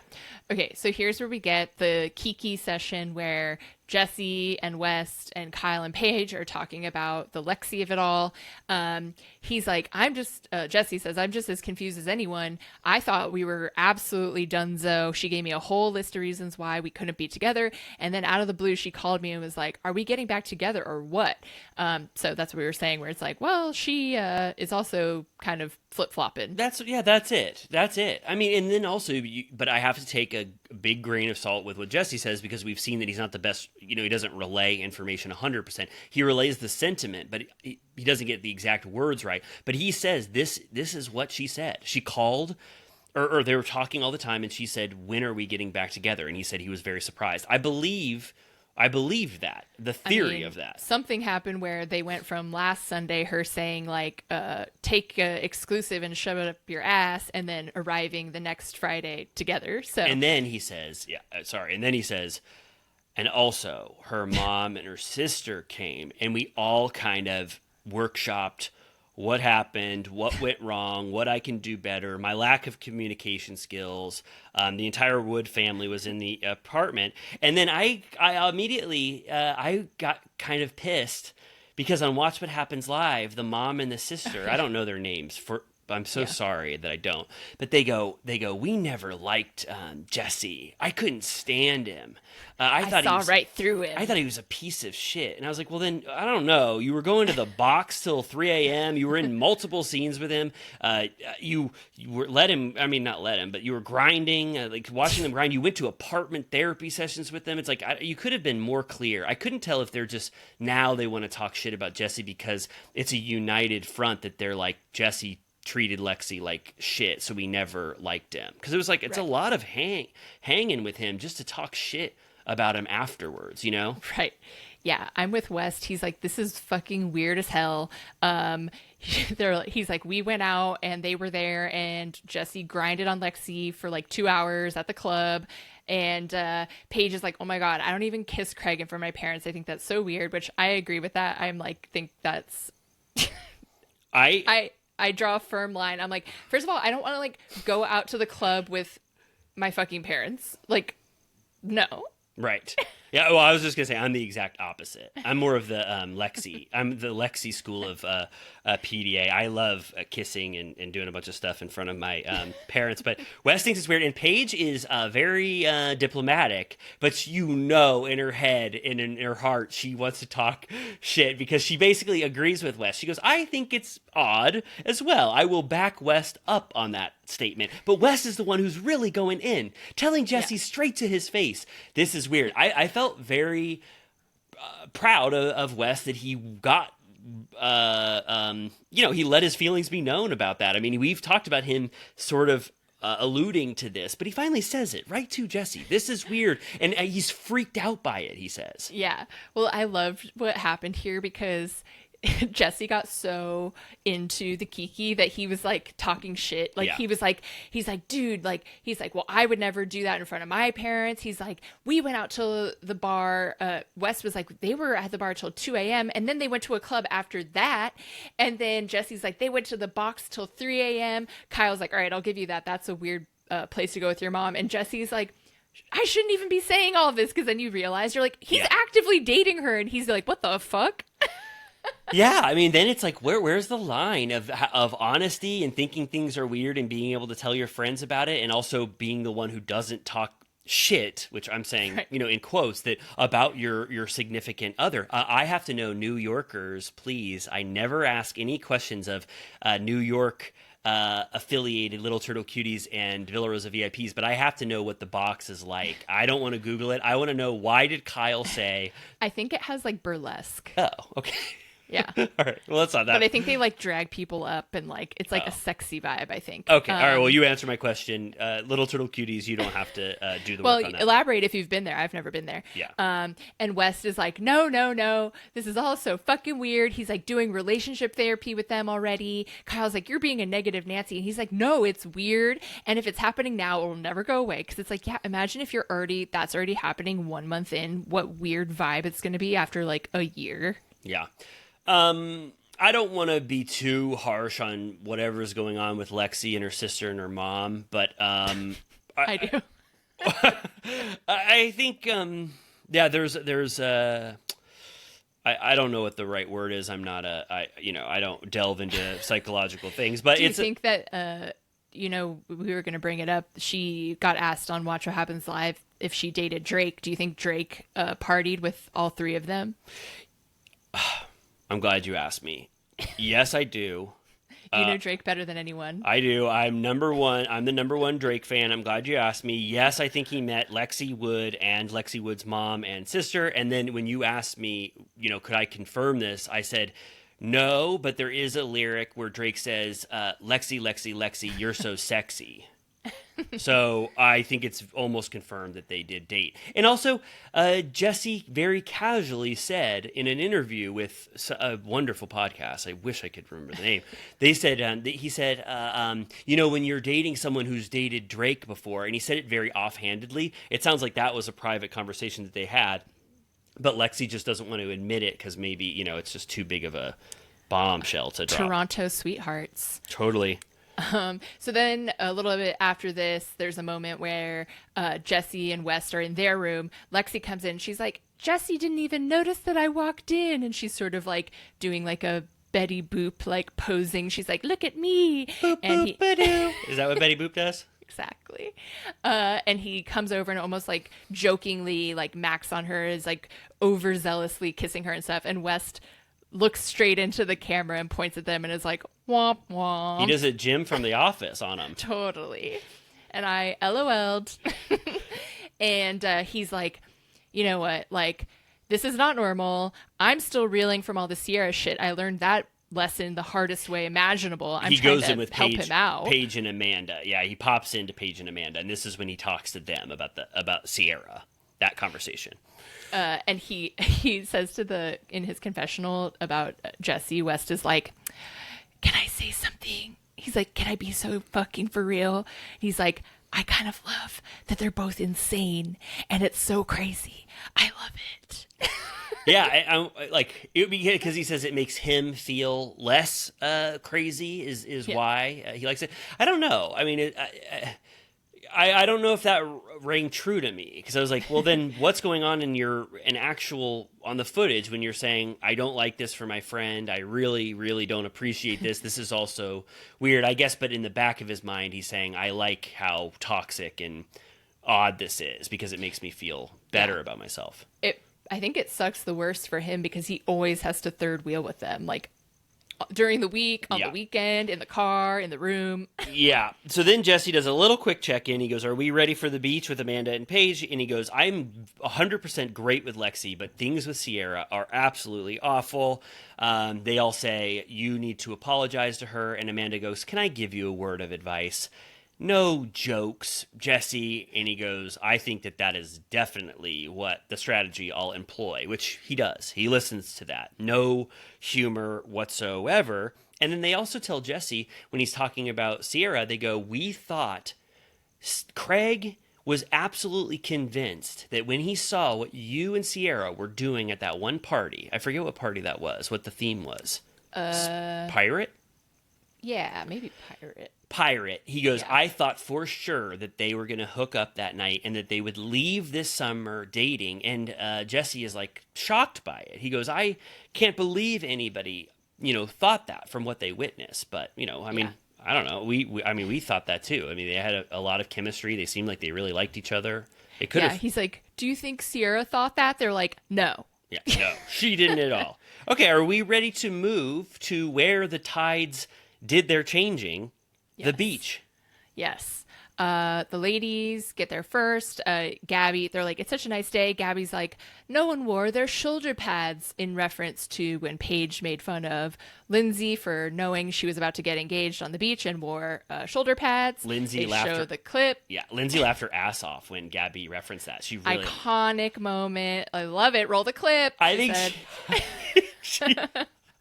just thought that. I think she said, wow, we've got a clip on our hands there. They're definitely going to use Gabby's that. Gabby's like, did you like that? I did that for you. Knowing that unlocks like everything for us. Knowing that people intentionally say things to create flashbacks like really is a window into everything. Yeah. The inner workings of Bravo. I love it. An alternate could have been when the chef brought out the seafood platter and they would have been like, do you want shrimp? I would have said 1,000 times yes. Roll the clip. Oh, that's good. I would have said, remember when Kristen Doty didn't eat shellfish? And then it would have flashed back to the pilot of Summer House, the crossover episode. Yeah, I'm no Sheena Shea. Give me all the seafood. If we're ever Bravo celebrities, if that ever happens, we should just make our thing be that we'll reference any clip in the world so that they try to put it in. And it could be the most random clip in the world. I think that would be fun. Okay. Beach is fun, right? Everyone is sitting around. Kyle didn't know that he forgot that it was going to be a dinner. So he's wearing this tank top that he hates. He's pissed. This is okay. We get the conversation about it stems off of the engagement conversation because Lindsay goes, 2 years ago I was getting engaged to Carl, and she's like, well, Lexi says Carl said he's not even talking to anyone right now, and Lindsay's like, well, Sierra actually said that he did hook up with somebody, but I don't believe it for a goddamn second. I don't think he wouldn't even hook up with me, and we were engaged. Yes. Which I'm like, self-own. What's that? Like, that sucks for you. Oh, totally. So I had a lot of thoughts about this. First of all, this was the scene that we laughed hard last week. She says, I don't believe him for a goddamn second. And it's like, why? You just accused him of cheating on you like 2 weeks ago. You like assumed that he was having sex with Lil, and he was like having ongoing sex with Lil, and it started during your timeline, and now you don't believe it for a goddamn second. But also, I have to get a little mad at editors and producers. This entire scene, I've seen it 6 times, and they show Carl popping his head up, listening to this scene as Lindsay says it. Did you see this? Lindsay says it. Lindsay goes, I don't believe for a goddamn second that Carl hooked up with anybody. And they show Carl going, huh? And I'm like, he wasn't even there at the table hearing it. It was a full bait and switch from the Bravo producers. Carl wasn't anywhere near it when she said that comment. It's just, it just made me pissed. I have to say it. Right. We also got a Bravo quote where they're like, receipts, timeline, whatever. And she's like, I'm all about receipts. And then she points at her belly and she goes, receipts. Yeah. And she goes, proof, timeline. Maybe she thought that she was going to get the first crossover flashback where it would do Heather on Salt Lake City saying receipts, screenshots, timeline, or whatever the hell that was. Molly said that on Southern Charm too. It's coming across every franchise. It went so viral that it doesn't even break the fourth wall. It's like they could have just learned that on the internet. It didn't even have to be from Bravo. That's true. Then we get a little thing about, it's not that interesting.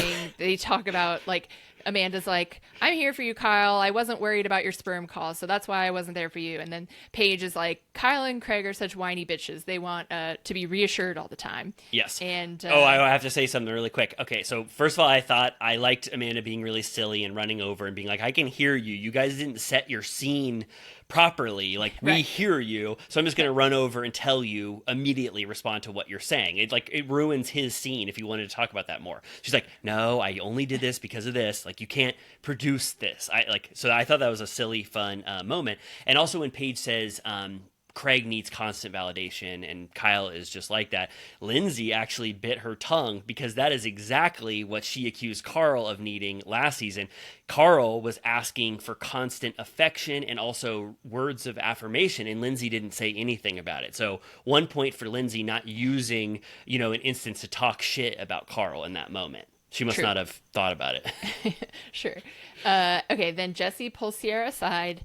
We get the apology. He says, I'm very sorry. I said that I was trying to make you feel better, and the whole, if I would have gotten here first conversation. And no humor this entire time. Jesse's completely devoid of any, even a hint of humor. He's, fully, eating crow. Yeah. He's like, it was a big learning lesson for me. I hope you accept my apology. And she's immediately, pissed. She goes, well, first of all, I don't need you to feel sorry for me. And he's like, he shouldn't have said that again. He shouldn't have said it again. No, don't remind her. It pissed her off. That exact comment he should not have said that specific thing. He should have said, I said a lot of stuff that was really fucked up, and I just completely apologize. But he got Sierra mad again by even bringing it up. And I have to say also that Sierra brings up, she's instantly mad again. And then she says a lot of other stuff, the flip-flopping, flop of the coin, flip of the fish. But then she goes, and that touching thing, and they show the clip again. And I really believe that was the thing that actually made Sierra the most pissed off. She can say all the other stuff, the 5 other things, but when he said, don't touch me, she got actually very embarrassed, and her reaction is very real. It's a reaction that I have never seen Sierra have in a way. Yeah. It's almost shocking, and I felt bad for her because it was an incredibly awkward moment. And then she does admit that. She says, that was just so awkward. And when you watch it back, I'm like, I think that was just the final straw with Jessie. He like embarrassed her on camera and made her look like lame. Like she was like trying to get him while he was in a relationship, and he had to stop her physically. You know what I mean? Yeah. It's like very embarrassing. Yeah, he's like, it was a joke. And she was like, well, nobody was laughing, so fuck you. You weren't laughing when you said it. And Yeah. we analyzed this at the time. And Jessie was not joking. He had a really awkward demeanor, too, when he said it. He was like, well, I'm the one getting in trouble. Are you serious? And he's like, well, like, it keeps coming up. So that was it. I mean, Jessie really needs to unpack, and, well, it's already over now. But in this moment, that's the thing he needs to unpack with her, because this doesn't ultimately end well. Sierra almost gets reignited with rage towards him. Yeah, she's like, you should have just texted me about it and we could have worked it out or whatever. And then ultimately he's like, you seem like you're still mad. And she's like, honestly, I don't care. I'm over you guys. I'm over you. I'm over it. I only have 1 week left in me to care, which is just enough to get me through the summer, which made me be like, oh my God, like the show is over.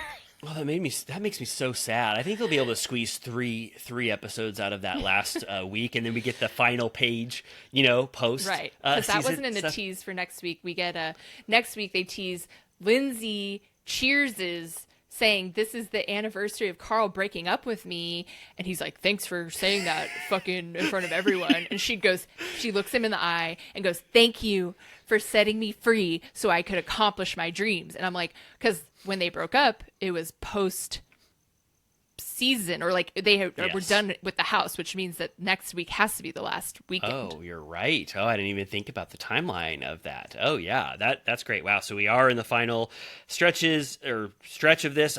Jessie and Lexi are, I guess, talk about a roller coaster. I'm getting fed up.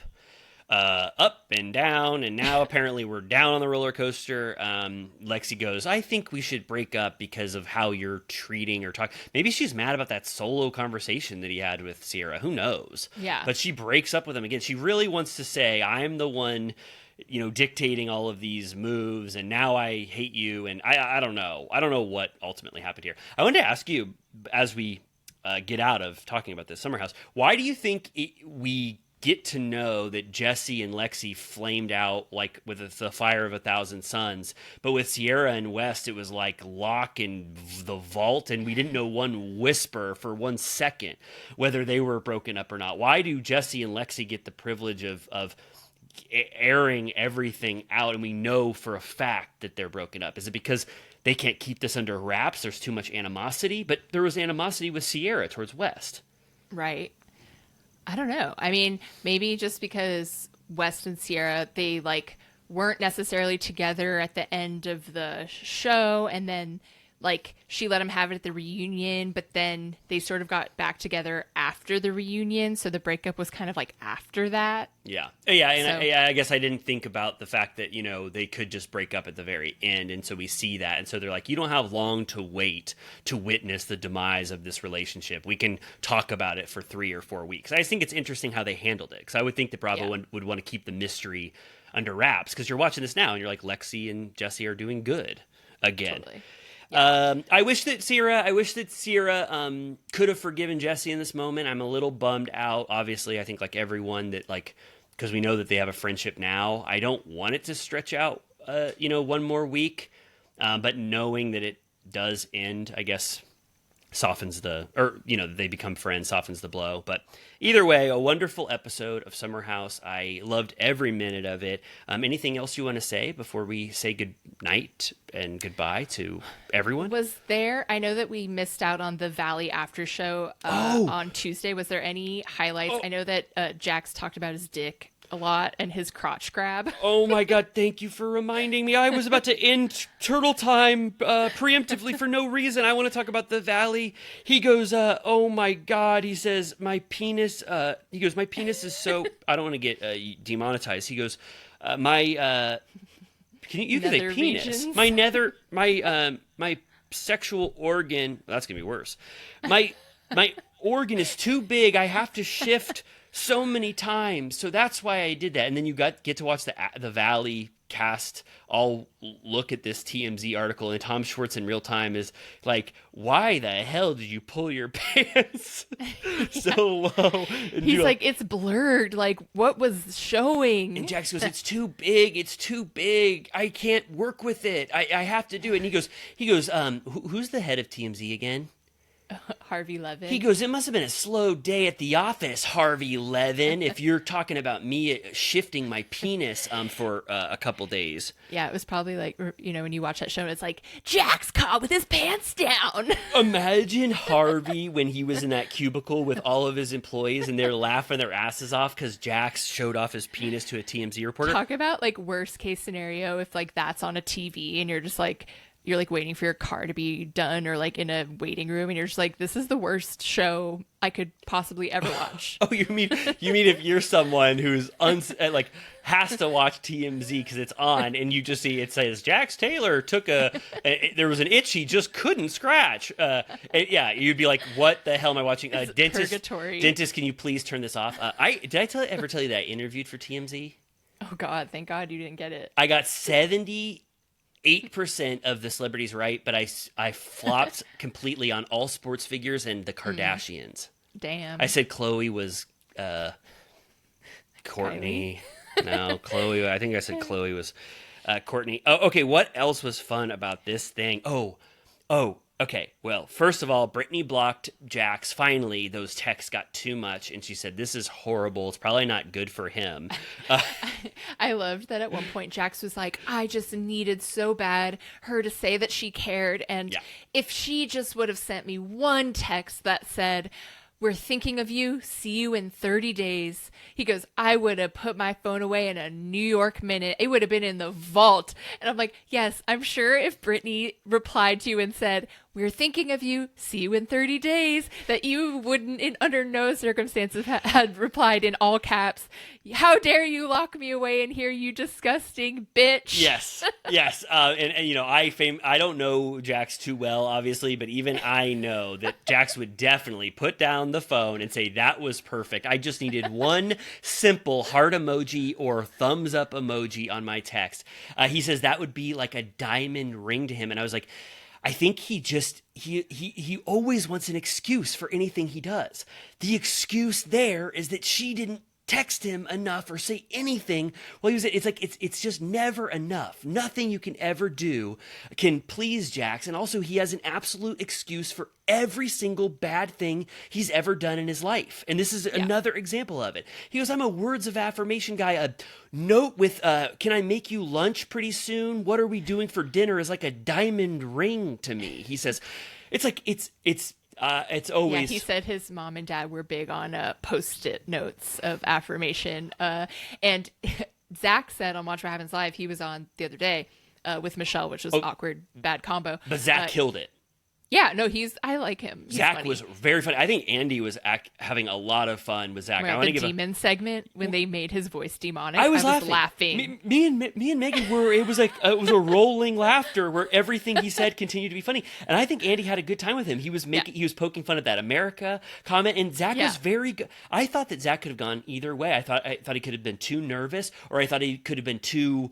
I don't know, like they should have into put it. him with a fun celebrity. It would have been so much better. Well, the thing they do is they put someone who is not charismatic with someone very bubbly and vibrant. Or if they have a Bravo celebrity that is shining like the sun, they put him with a comedian to just add jokes so that Bravo celebrity can shine. This was totally a bad combo because Zach was spinning around in circles around Michelle. It was basically the episode was made because of Zach and his presence.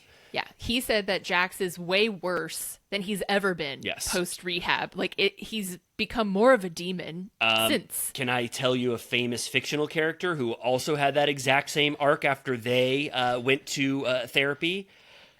Go on. Tony Soprano. He, after years of working with Melfi, she actually found out, spoiler alert, 15 seconds, 30 seconds, that therapy, constant therapy for narcissists and sociopaths, it actually just reinforces their behavior because they feel like it's one more person they can manipulate. And so he actually, it fostered his worst behavior. So Zach is kind of saying that Jax is pulling a Tony Soprano right now. He has the tools now to pretend that he's reformed when in fact he's worse. And he got busted in a full-blown lie with Tom Sandoval, like you said last week.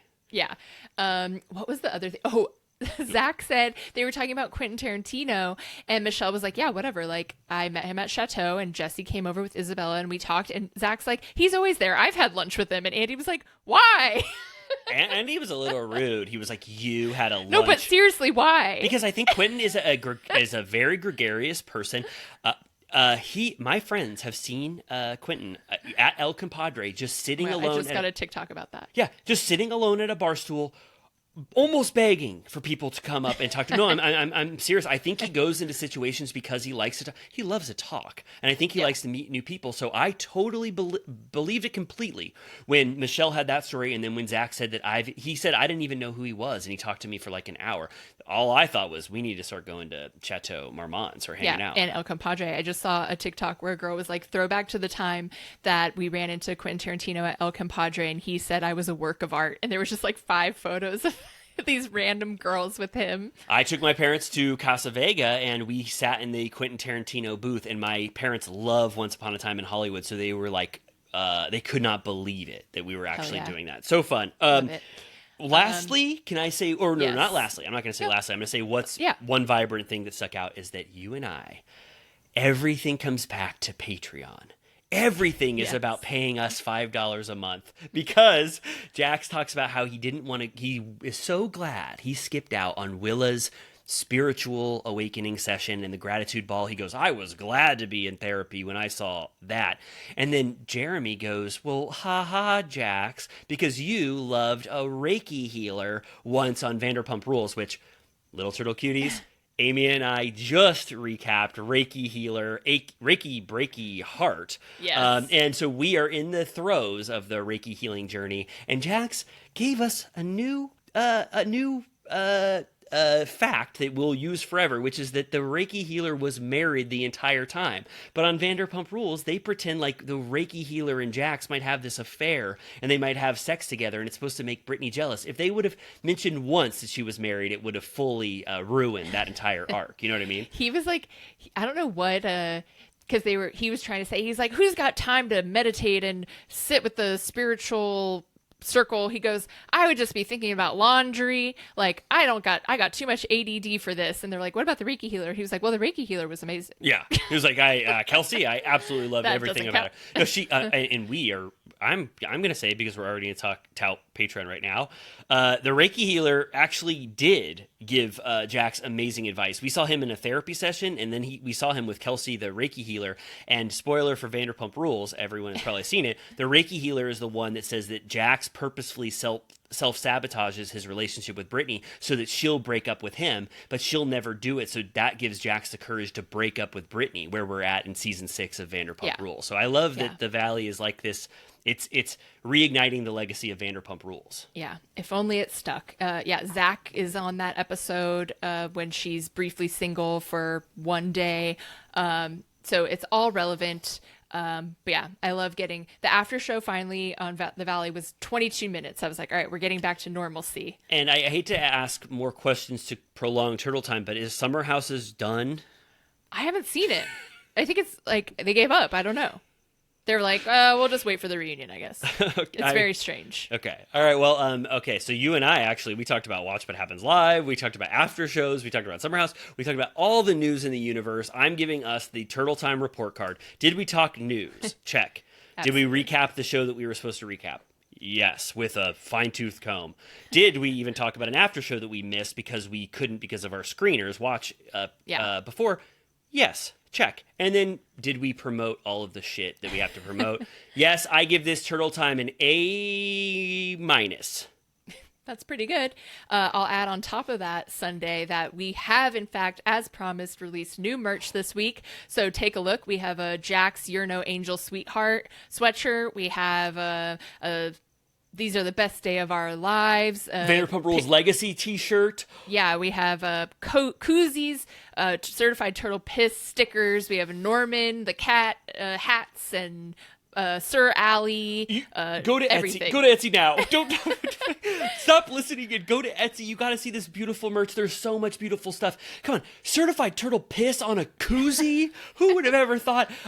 Norman merch, which is absolutely beautiful. There's so much fun shit there. Get to the Turtle Time Etsy store, please. Make your loved one the happiest they've ever been in their life. When you show up with like a Craig fan tee or some of this new beautiful merch, you'll absolutely love it. So please, and then also after you listen to the episode, go to Spotify, YouTube, Apple Podcasts, review us, comment, like it, spend the entire day with Turtle Time. You will not be doing yourself a disservice by dedicating an entire 8 hours to Amy and I, right? Never. All right. We hope you love this episode. We'll be back next week. This is the final main feed episode for the week. We have Patreon on Monday, and then we'll be back talking about the Valley next week. I absolutely cannot wait.